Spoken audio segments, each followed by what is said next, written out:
Hazardous material incidents are not over merely because the hazardous product is contained or the fire is put out. If contamination of personnel or equipment occurs or has the potential to occur, operational protocols mandate decontamination. Decontamination, or Decon, involves the removal or treatment of contaminants to prevent the spread of contamination and to reduce contamination to levels that are no longer harmful. Improper decontamination may fail to remove or reduce contaminants to a safe level. Continued exposure can kill and can pose overall health hazards for you, your team, your family, and the community and environment you protect. The basic principles of any decon operation are to get it off, keep it off, and contain it. In this program, you will learn why decontamination is an important procedure at hazardous material incidents. The learning objectives are to examine how contamination occurs, to outline the routes of exposure for humans, to establish the need for a no-exceptions decontamination policy, and to explain basic methods of decontamination under NFPA 472.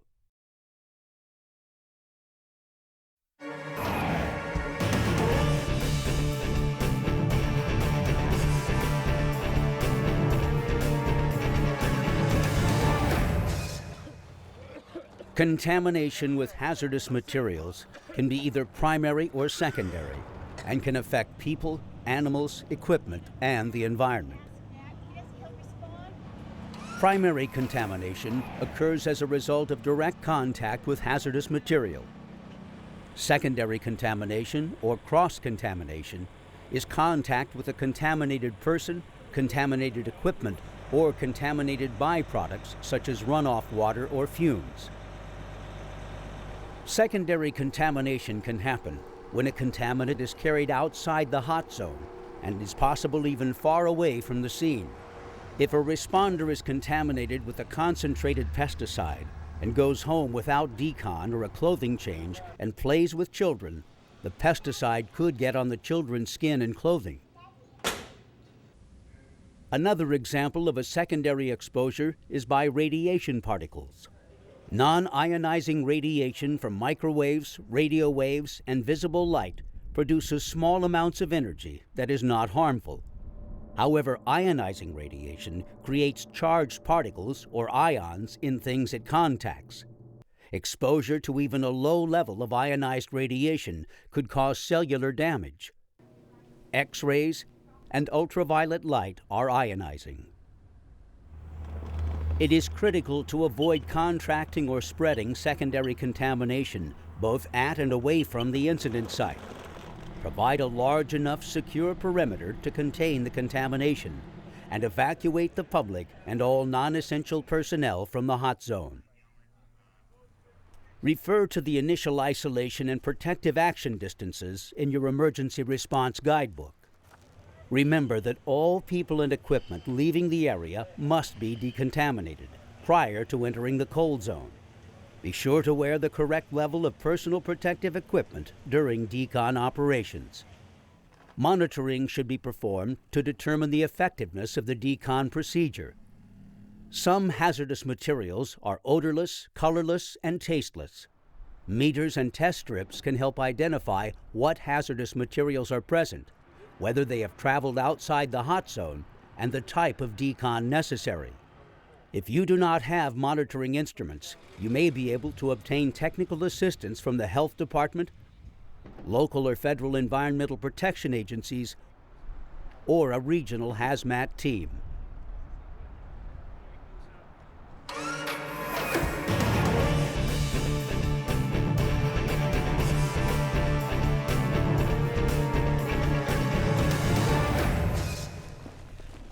Contaminants can enter the human body through four main exposure routes: absorption, puncture and injection, inhalation, and ingestion. The first method of exposure is through absorption. The eyes are especially vulnerable to vapor exposure and splashing. because they have a high absorbency rate and are directly connected to the central nervous system. Damage to the central nervous system can result in loss of muscle control or even paralysis. The skin can easily absorb many contaminants into the bloodstream. Absorption can also encompass direct contact, such as acid splattering onto skin, causing burns. The second method of exposure includes puncture and injection. If a responder is accidentally punctured or cut by a contaminated tool from the surrounding environment, or if equipment malfunctions, the responder will become contaminated. Inhalation is the most common route of exposure. Once chemical vapors enter the respiratory system, they can cause irreversible lung damage and can be absorbed directly into the bloodstream, which can cause severe damage and the possibility of organ failure. Ingestion is the final method of exposure, which can easily occur through secondary means. Performing simple tasks like taking a meal break can lead to exposure by ingestion. Other ways that responders can inadvertently ingest chemicals include smoking cigarettes or chewing tobacco that have been contaminated, drinking from a contaminated cup, putting pencils or pens in the mouth, chewing on safety glasses worn at the site, and combing hair. Also, responders can ingest chemical vapors or dust by simply swallowing contaminated saliva. An SCBA face mask is an important piece of equipment for protecting the eyes, nose, and mouth against exposure. However, some chemicals are so penetrating you can be exposed even if you feel fully protected. And under certain conditions, your SCBA face piece can fail. Equipment contamination also includes both primary and secondary contact. Primary contamination occurs when equipment is used in the containment mitigation. Secondary contamination occurs if the equipment is used by contaminated personnel or if it is subjected to runoff or fumes. A responder who is subjected to runoff or fumes can also transfer the contamination to other responders. Some equipment, such as fabric hoses, brooms, or wooden-handled tools, may become permeated with a chemical, making decontamination difficult or, in some cases, impossible. Apparatus that becomes contaminated should be hosed down and washed with the appropriate decontamination solution and confined until it can be checked by product specialists for hidden contamination that could be located, for example, in the engine air filters. Do not assume that isolating the contaminated equipment for a long time will solve the problem. Although many chemicals degrade over time, making them harmless, some chemicals can take years to degrade. Others can break down to even more toxic substances. Tools and equipment may need to be disposed of as hazardous waste, especially if they have wood handles.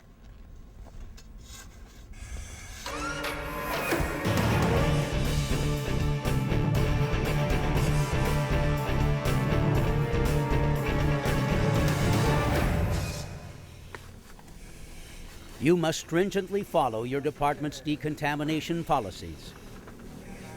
A no exceptions policy is critical because hazardous material contamination can cause acute and chronic health effects, secondary contamination, and environmental damage. Acute health effects occur at the time you come into contact with a hazardous product and to the result of a single dose or exposure. Even very small quantities of high-risk chemicals can be immediately lethal. For example, ingestion of just 3 drops of the highly toxic insecticide tetraethyl pyrophosphate, or TEP, will kill a person. Signs and symptoms may be immediate or may not be evident for up to 72 hours. Chronic health effects can occur from a single large exposure or from smaller repeated doses or exposures over a period of time. If you work a hazmat site for a prolonged period of time without periodic decontamination, cumulative exposure to even a low-risk chemical could make you sick. Similarly, you can intake toxins from undecontaminated clothing or PPE, and as a result, suffer chronic health effects. Chronic health effects can also be caused by exposure to equipment that has not been properly decontaminated after a Hazmat or WMD incident. Another reason for a no exceptions policy is because contamination may cause environmental damage. Environmental damage occurs when contaminants harm natural exposures. Contaminated water can be lethal to fish and livestock and could compromise a municipal water supply. Environmental damage can be catastrophic depending on the chemical involved and your ability to keep it under control.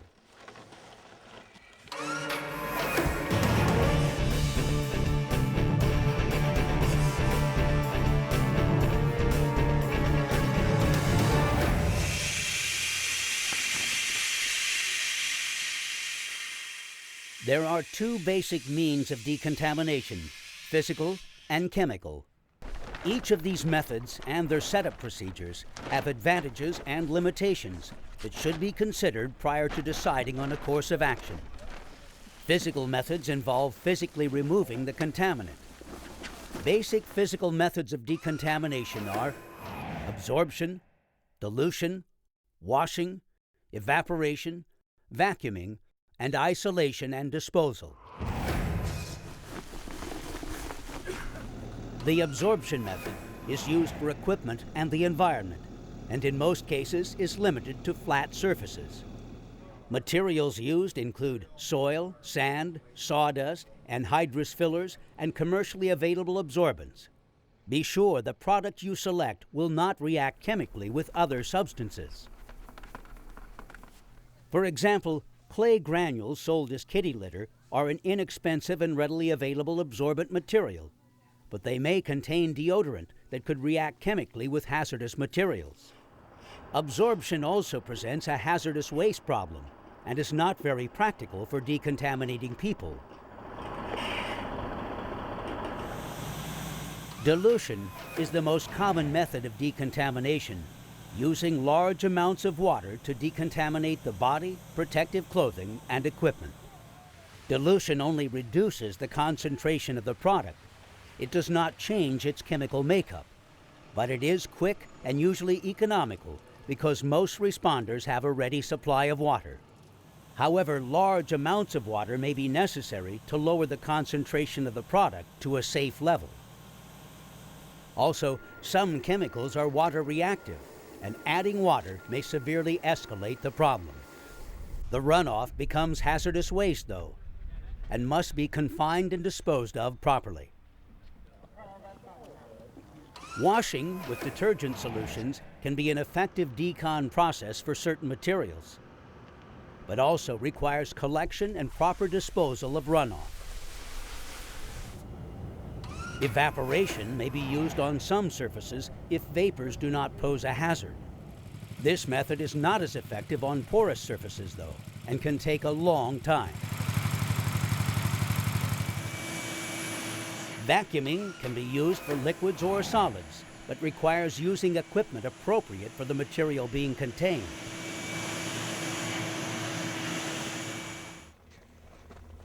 With the method of isolation and disposal, the hazardous product and waste is packaged and disposed of. Hazardous waste includes equipment, supplies, clothing, soil, and runoff that cannot be adequately decontaminated.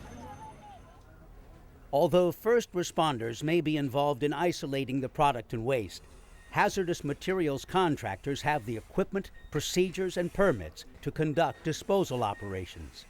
However, responders must wait for contractors to arrive, and it is expensive to dispose of hazardous materials and waste.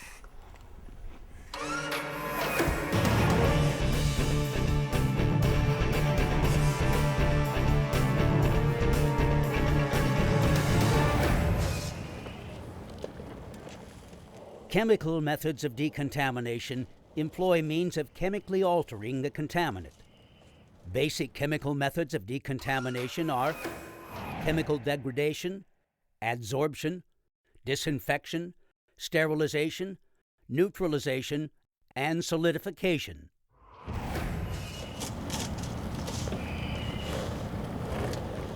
Chemical degradation is an effective method that breaks down the product, making it less hazardous and easier to dispose of.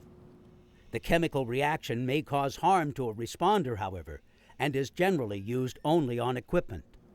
You must follow the manufacturer's recommendations for the type and quantity of chemical to use. Common degradation chemicals include bleach, drain cleaner, washing soda, lime, detergents, and isopropyl alcohol. It can take a long time to confirm the recommendation for chemicals, and you may not be able to find a ready supply.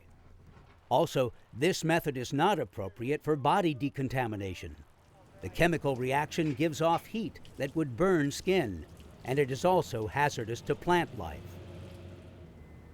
Another method of decontamination is adsorption, in which a chemical reaction causes the product to bind to sorbent material.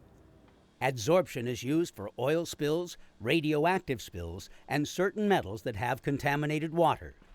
Some adsorption produces heat due to chemical binding, however, and can cause combustion.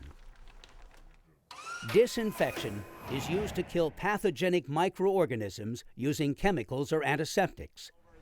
Disinfection only reduces the number of viable organisms to an acceptable level and does not kill 100% of the microorganisms. Sterilization destroys all microorganisms through the use of steam, chemicals, or ultraviolet radiation. This method is commonly used for medical equipment, but because of equipment size, has limited field application.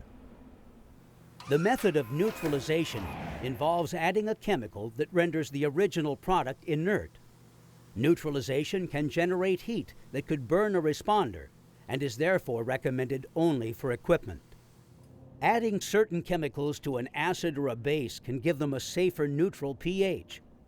Neutralizing chemicals have their own hazards, though, and should only be used with proper chemical training.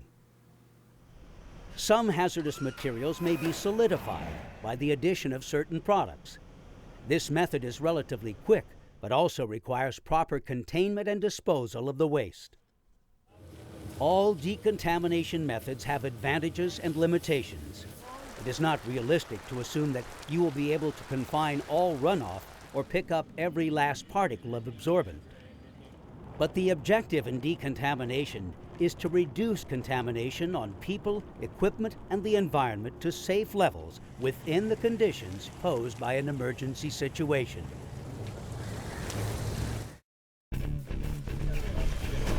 In this program, we have provided a detailed overview of the importance of hazmat decontamination. We have shown how contamination occurs. We have described the routes of entry of human exposure. We have presented the reasons for a no-exceptions decontamination policy. And we have presented basic methods of physical and chemical decontamination under NFPA 472. Decontamination is a critical step in any hazardous materials incident. Your family and the responders you work with could be severely harmed by the contaminant you carry. Without Decon, you run the risk of damaging your health, your family's well-being, your equipment, and the environment. Decontamination can be time-consuming and effort-intensive, and at times may not seem worth it. But you are the link between harm and safety, not only for yourself, but for others. Take the time to be safe.